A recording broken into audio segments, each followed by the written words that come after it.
Hello student, welcome back to my channel. मैं हूं सरुण गोस्वामी। आज आप लोगों के लिए बहुत ही महत्वपूर्ण वीडियो बनाया जा रहा है, जो कि हमारे स्टूडेंट कह रहे थे कि हमारा हाफ अर्ली का एग्जाम है। ठीक है, हाफ अर्ली का एग्जाम है, तो इसलिए हम आप लोगों को हाफ अर्ली का मोस्ट इम्पॉर्टेंट जो आप लोगों का क्वेश्चन है क्लास 10 इंग्लिश का, उसी टॉपिक पर आज डिस्कस होने वाला है। तो अगर चैनल पर नए आए हो तो सब्सक्राइब कर लो और बेल आइकन को प्रेस कर लो। ठीक है, अगर आप लोग हाफ अर्ली एग्जाम की तैयारी कर रहे हो तो ये आपके लिए वीडियो मोस्ट इंपॉर्टेंट है। ये वीडियो आप लोगों के लिए सबसे मोस्ट इंपॉर्टेंट है। तो चलो फिर शुरुआत करते हैं इस वीडियो को। ठीक है, देखो बहुत सारे क्वेश्चन है, तो इसलिए आप लोग वीडियो को लास्ट तक देखना। ठीक है, पसंद आए तो ही लाइक करना। ठीक है, आपको आई होप पसंद भी आएगा, क्योंकि मैं आप लोगों को बहुत सारे ऐसे क्वेश्चन है जिसकी तैयारी कराऊंगा जो कि आपके हाफ अर्ली या बोर्ड एग्जाम में जरूर आएंगे। तो पहला क्वेश्चन है, how according to Yudhishthira can ये man become happy and rich. ठीक है, तो ये क्वेश्चन आप लोग इसका क्वेश्चन पहले नोट कर लो जो इसका क्वेश्चन हो, और क्वेश्चन के बाद आप लोग इसे, ठीक है, आप लोग एक क्या कीजिए कि इस क्वेश्चन को नोट कर लीजिए, फिर मैं आप लोगों को इसका आंसर बताता हूं, उसे भी नोट कर लीजिए। ठीक है, इसका आंसर है, ये man can become happy by giving good conduct and he can be rich by giving off wing greedy. अपनी लालच को त्याग दो तो वैसे ही अमीर हो जाओगे। इनका अर्थ है कि मतलब युधिष्ठिर के अनुसार एक व्यक्ति कैसे अमीर हो सकता है, तो अगर अपनी लालच को त्याग दो तो वैसे अमीर हो जाओगे। आपको लालच नहीं है कि हमें ये धन चाहिए तो आप अमीर होगे, आपको कोई लालच नहीं है कि मुझे ये करना है, मुझे इतना कमाना है, इतना, तो आपका अगर कोई लालच नहीं है तो आप एक प्रकार से अपने अंदर से अमीर हो। कितना भी अमीर कोई हो ना या ना हो, लेकिन आप अपने अंदर से खुद से बहुत ज्यादा अमीर हो। अगर आपकी लालच ना हो कि हमें ये चाहिए वो चाहिए, ठीक है, तो आप लोग यहाँ इसका आंसर कुछ इस टाइप से दे सकते हो। और अगर आप लोग ये समझ गए हो तो बहुत ही अच्छा है। आपको इसको इंग्लिश में ही याद करना है, हिंदी इसका मत सोचो। आप लोग ऐसे इंग्लिश में याद कर लो, क्योंकि इंग्लिश में याद करोगे तो आपको बहुत अच्छा याद रहेगा बोर्ड एग्जाम में। और अगर सोचो हिंदी में लिखकर ट्रांसलेट कर देंगे तो पक्का है गलत होगा। तो आपको इंग्लिश में ही याद करना है। बहुत सारे चैप्टर नहीं है कि आपको याद करना है, केवल 4 चैप्टर है, तो आप 4 में से केवल 16-20 क्वेश्चन ढूंढो। और 16-20 क्वेश्चन को क्या आप 365 दिन में नहीं याद कर सकते हो? केवल इतने दिन में याद कर सकते हो। आप सोचो तो क्या कर नहीं सकते हो, सब कुछ कर सकते हो। आपके पास 365 दिन थे, 1 साल, और आप इसमें से केवल, मैं इसमें बता रहा हूं, 30 क्वेश्चन अगर रोज में आप शॉर्ट याद कर लो तो बहुत है। अब इसमें आप 30 क्वेश्चन याद करते, एक दिन में एक क्वेश्चन याद करते तो बहुत सारे क्वेश्चन का ढेर हो जाता। लेकिन मैं अभी कह रहा हूं, अभी आप लोग तैयारी करना स्टार्ट कर दो, और अभी से अगर तैयारी करना स्टार्ट कर दोगे तो कोई नहीं रोक सकता। आप अच्छे मार्क अचीव कर सकते हो। तो यहाँ क्वेश्चन नंबर फर्स्ट ये है। क्वेश्चन नंबर सेकंड आप लोग देख लो। क्वेश्चन नंबर सेकंड में क्या कह रहा है कि who was Lencho and where was Lencho's house situated. यानी कि लैंचो कौन था और लैंचो का घर जो था ना वो कहाँ स्थित था, ये आपको बताना है। तो लैंचो तो आपको पता है, अगर लेसन पढ़े होंगे, लैंचो वाज ए पुअर फार्मर। लैंचो एक गरीब किसान था। गरीब अगर था तो गरीब कैसे था आप लोग प्रूव भी कर सकते हो, क्योंकि उसके रुपए की जरूरत थी। अगर कोई गरीब नहीं होगा तो रुपए की जरूरत भी नहीं होगी, अमीर होगा तो उसकी क्या रुपए की जरूरत। तो ये बहुत गरीब थे, इसलिए इनको रुपए की भी जरूरत थी, और इन्हें भगवान के लिए पत्र भी लिखा था।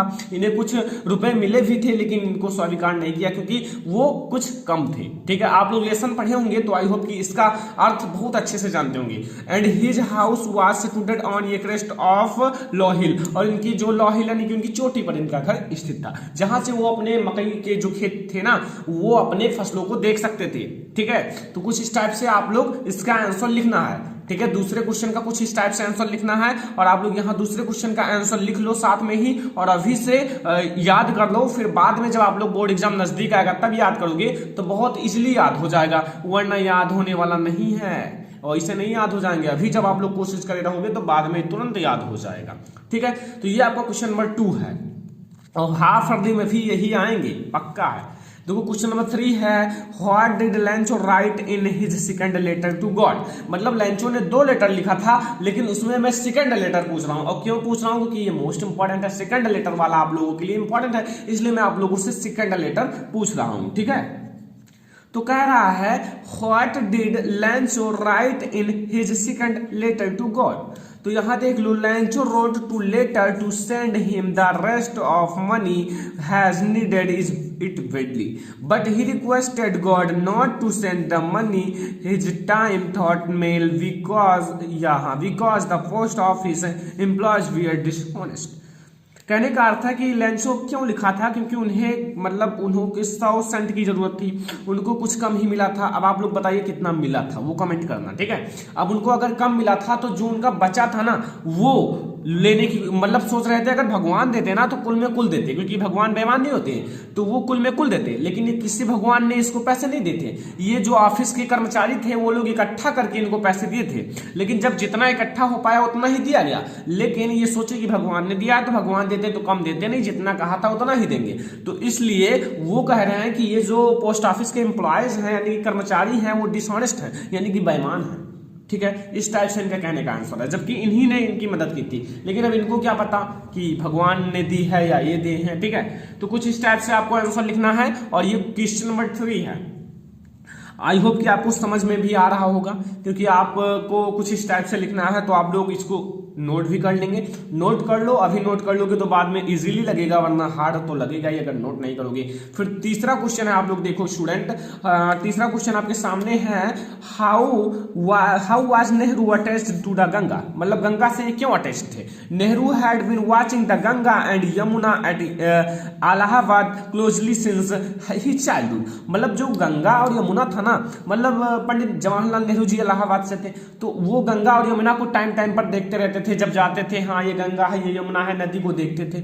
अब ये जब छोटे थे ना, जब छोटे से ही इनको देखते आते थे, अब ये चाइल्डहुड यानी कि अपने छोटे जब छोटे से थे तभी से ये देखते आते थे। अब सो मतलब इसलिए he was great attached to Ganga, इसलिए गंगा से बहुत ज्यादा लगाव था, ठीक है। जैसे आप छोटे से किसी से बहुत ज्यादा लगाव करते हैं तो उसी तरह हमेशा बना रहेगा, ठीक है। इसी तरह ये गंगा और यमुना से लगाव करते थे, इसलिए ये इन रिवर यानी कि नदियों से इनका लगाव बना रहा, चाहे बड़े हो गए चाहे जो हो गए, ठीक है, लेकिन इनका लगाव जो था ना वैसे ही बना रहा, ठीक है। तो कुछ इस टाइप से आपको इनका आंसर लिखना है और आई होप कि आपको समझ में भी आ रहा होगा। ये कुछ इस टाइप से इसका आंसर लिखना है और आप लोग इस क्वेश्चन का आंसर भी नोट कर लो, वरना बाद में आपको आंसर कहीं मिलने वाला नहीं है। मैंने इसे बहुत अच्छे से राइट किया है, तो प्लीज आंसर भी आपको नोट कर लेना है। तो ये था हमारा क्वेश्चन नंबर 4। चलो फिर क्वेश्चन नंबर 5 की ओर बढ़ते हैं। स्टूडेंट आपके सामने एक क्वेश्चन और आ चुका है और आप लोग इसे देखकर आप इनका आंसर भी दे सकते हो, ठीक है। क्वेश्चन नंबर है 5, Who was Sukrat and where did he live, मतलब सुकरात कौन था और वो कहाँ रहता था। आई होप कि आपको पता होगा। देखो बच्चों सुकरात कौन था, सुकरात तो वाज ए ग्रेट फिलोसफर था, ठीक है। सुकरात was the great philosopher of the Athens, मतलब एथेंस का ये बहुत ग्रेट फिलोसफर थे। And he lived in Athens about 400 year before ईसा मसीह के जन्म से पहले ये वहाँ एथेंस में रहते थे। तो कुछ इस टाइप से इसका आंसर लिखना है, जो कि आपका क्वेश्चन नंबर 5 है, ठीक है। तो ये आपका क्वेश्चन नंबर 5 तक हो चुका है। अब आप लोग देखो और जो आगे के चैप्टर हैं वो तो कट चुके हैं, ठीक है, 30% सिलेबस में। अब आप लोग एक क्वेश्चन का आंसर हमें देखो, इसका मैं आपको यहाँ एक क्वेश्चन लिखता हूँ और इसका आंसर अगर कमेंट कर देते हो तो बहुत अच्छा है, कमेंट नहीं करते हो तो इसका क्वेश्चन का आंसर जरूर याद कर लेना, ठीक है। आप लोग कमेंट नहीं करोगे तो आंसर जरूर याद कर लेना, ठीक है। व्हाट वाज सुकरात्स aim in taking talking, ठीक है, talking मैं फिर से लिखता हूं TALKING, talking है, ठीक है, मतलब बताना चाहते थे टू द पीपुल। सुकरात जो लोगों को क्या बताना चाहते थे, उनका क्या उद्देश्य था, ये आपको बताना है, ठीक है। तो इसका आंसर अगर आप लिखना चाहो तो मैं एक बार बोल देता हूँ, लिख सकते हो, या फिर आप इसका आंसर आप लोग कमेंट करना और या फिर आप लोग ढूंढ कर लिख लेना, लेकिन मैं एक बार बोल देता हूँ, लिख लो सुकरात्स एम, ठीक है। यहां आप लोग लिखो सुकरात्स aim in taking to the people was educate, यानी कि एजुकेट करना चाहते थे, शिक्षित करना चाहते थे, their minds to see what was right and noble, true and beautiful and to shape their own conduct accordingly, ठीक है। तो इस प्रकार से आप इनका आंसर लिखो, लेकिन अब आपको मैं जो बताया हूं इससे मत लिखो, इसे आप जरूर याद कर लो, आप अपने खुद से ढूंढ कर याद कर लो इस क्वेश्चन का आंसर, क्योंकि मैंने क्यों कहा, क्योंकि ये VIMP है बच्चों, VIMP, ठीक है। तो फिलहाल आपको ये क्वेश्चन के आंसर सब कुछ पता चल गए होंगे, इसको भी मैंने बता दिया, एक बार और सुन सकते हो।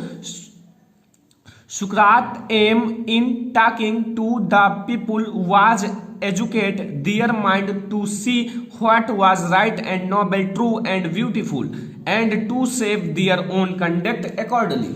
ठीक है, तो स्टूडेंट अगर ये वीडियो पसंद आया तो वीडियो को एक लाइक जरूर करना स्टूडेंट, ठीक है, एक लाइक जरूर करना, अपने फ्रेंड्स के साथ शेयर भी कर दो, और अगर चैनल पर नए आए हो तो सब्सक्राइब जरूर कर लेना, ठीक है स्टूडेंट। तो फिलहाल इस वीडियो में इतना ही, तब तक के लिए धन्यवाद।